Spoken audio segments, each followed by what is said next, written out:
Hey everybody, it's me, Ronan Romero with Clear Cut Concepts. I'm back again today with another vlog. Today is my Wednesday, November 29th, 2017 vlog. I'm going to start out as I always do with my latest projects and services. So lately I've been going around trying to find different places to advertise my pamphlet, my brochure, and my business card. I did go to the public libraries, however, they do not advertise paid services, only free services such as writers groups, things like that. So another thing that I'm looking into is possibly going to bookstores. I'm going to order another round of my book, Opaque Ambiguity, Short Stories and Poems to Draw You In and Confuse You. And I'm going to donate those to a lot of the bookstores around town just to make sure that they're getting out there and everything. Besides that, I am also looking for potential guest speakers on my channel. I do have a few friends that do write poetry and do write fiction, just like me, so I think it'd be really awesome to get one of them on here to read one of their pieces on my channel. Sort of working that out right now. However, if anybody's watching this in the Albuquerque area and you would like to be a guest speaker on my channel, go ahead and hit me up on my website, www.clearcutcopyandediting.com. You can message me, you can email me, whatever you like, and we'll work out a day to make a couple videos together. I think that would be really exciting. So that's pretty much what I've been working on lately. Also, I have been working on a novel that I started earlier this year, but I'll get into that in the later weeks. This week on my tips for successful word production, instead of giving you tips on how to write better, I'm actually going to be giving you 5 things as a writer that you should not let go and not sweep under the rug. As writers, they tend to have a lot of really constrained schedules. I know that as a writer myself, I do tend to let things go, let things slide, maybe cleaning the house or cleaning myself. But here are my top 5 things that as a busy writer, you should not let go. Number 5, your bills. So this includes everything from managing your day job properly to managing your budget properly.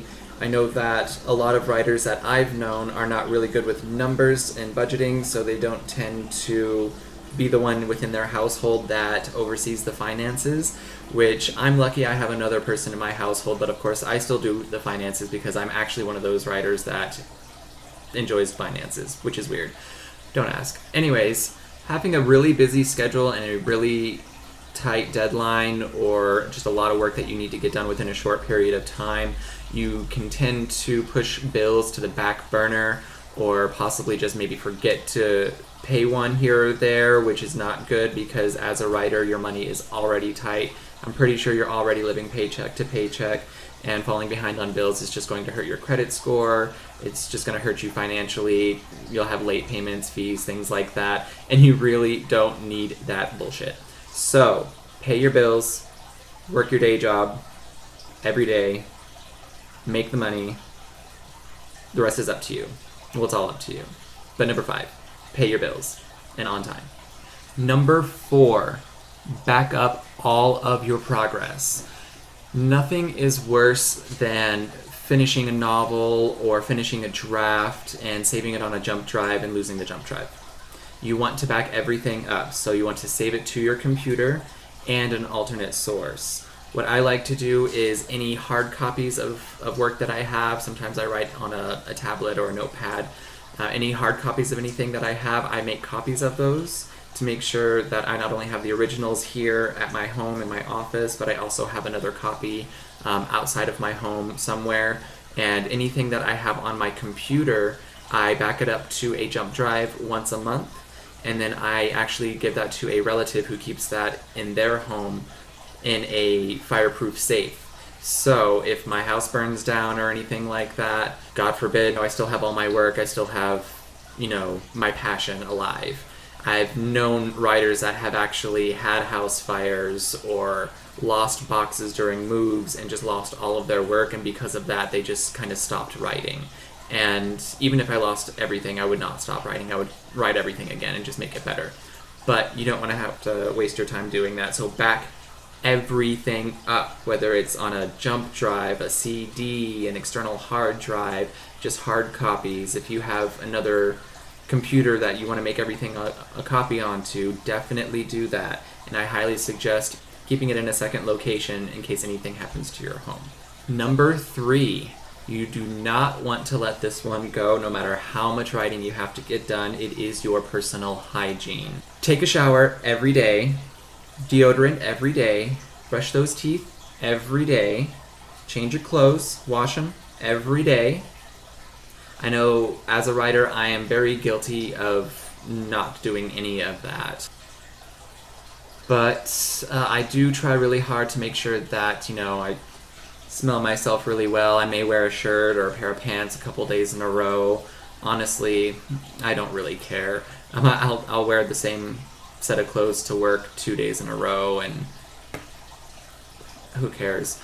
But it's not something that you want to let go for the long term.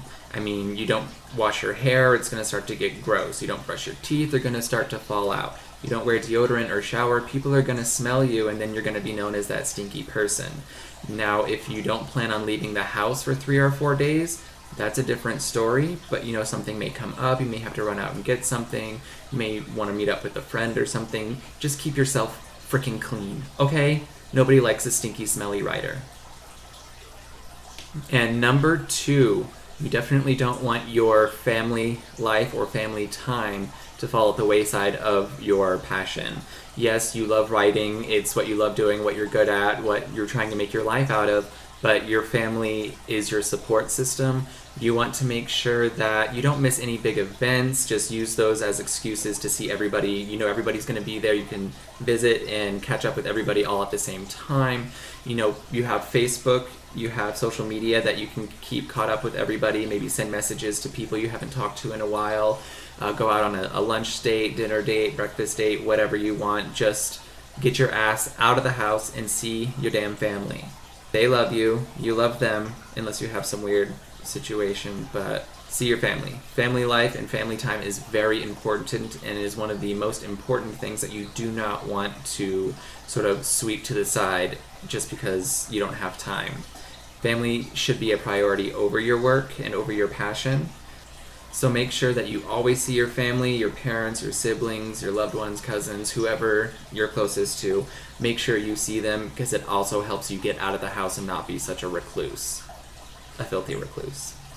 Unless you follow rule number 3. Alright, now the number 1 thing that you should not let go and sweep under the rug because you don't have time when you're a writer is your personal health.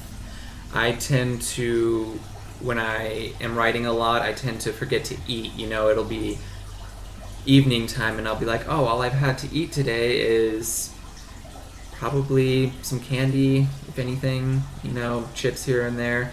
So what I'll do is I will make myself something really quick to eat, maybe microwave a burrito, eat another bag of chips, something like that.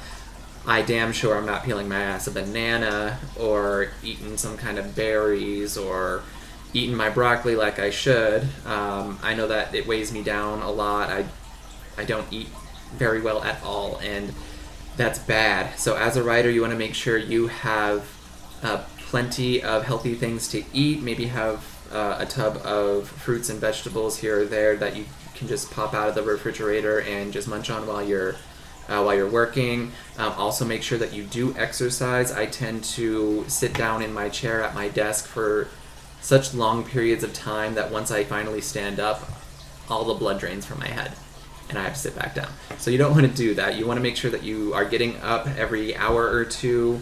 You don't want to get those blood clots in your legs from sitting down all day, especially me because I do work at a call center, so my day job I sit down all day long. So get up, stretch, get the blood flowing. It'll help with your creativity. It'll help you from getting bogged down or getting depressed. I definitely suggest some kind of light exercise. Yoga, super easy. Walking, super easy. I don't like to run unless it's raining. But that's about it. Make sure that you keep healthy, you eat healthy, you exercise, stay active. Don't keep yourself in front of your computer starving yourself and not moving for hours on end. I know all writers are guilty of it. I know that I do it whenever I get in the groove, whenever I really have the creativity flowing out of me. I just wait until I start getting pains in my stomach and then I decide, it's probably time to take care of myself. So number 1, do not sweep your health under the rug when you're a writer. You don't want to die early before you get all big, rich, and famous. Alright, so those are my top 5 things that as a writer you should not forget about and sweep under the rug.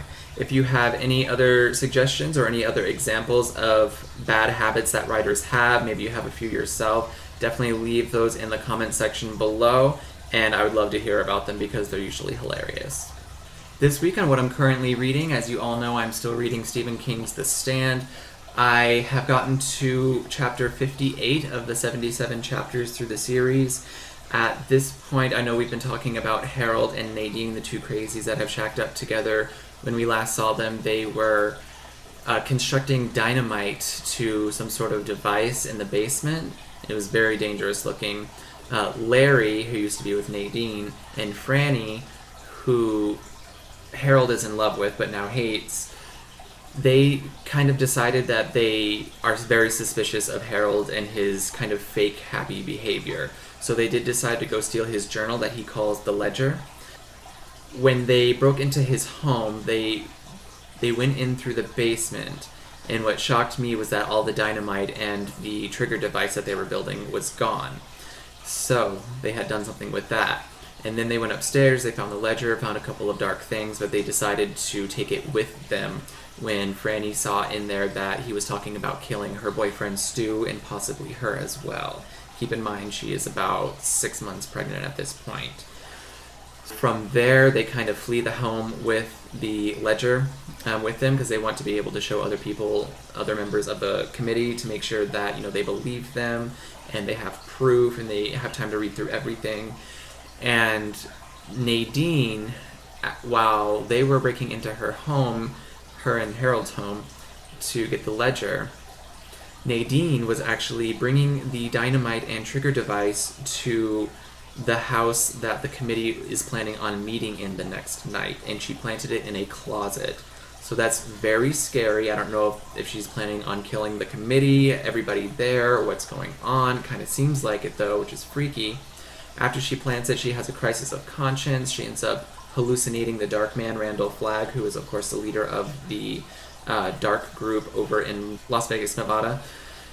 And he tells her, you know, it's going to happen, you need to leave now, you and Harold need to pick up and head west to my colony, it's time to leave. And she of course resists him, and then when she sees Harold and she tries to tell him, you know, we need to go, it's time to leave, I don't know if I want to do this anymore, Harold tells her, your hair has turned completely white. So after she has the vision of Randall Flagg, her hair gets bleach white. Kind of freaky. But that's chapter 57, and I will let you guys all know how chapter 58 goes next week. Alright, I want to thank you guys so damn much for watching. This week's literary quote of the week comes from J.M. Barrie. He is, of course, the well-known author of the Peter Pan book. Little known fact, Peter Pan was a character that was originally introduced in a novel by J.M. Barrie called The Little White Bird, which was published in 1902 and actually had its first stage performance in 1904. So the story of Peter Pan is well over 100 years old, and the work of J.M. Barrie is going to live on forever. Of course, Peter Pan will be his legacy. So again, I want to thank you guys so damn much for watching. If you enjoyed what you heard today, go ahead and give a little love tap to that like button down there. Don't forget to subscribe, because I'm going to have a lot more things coming up for you in the future. You don't want to miss anything.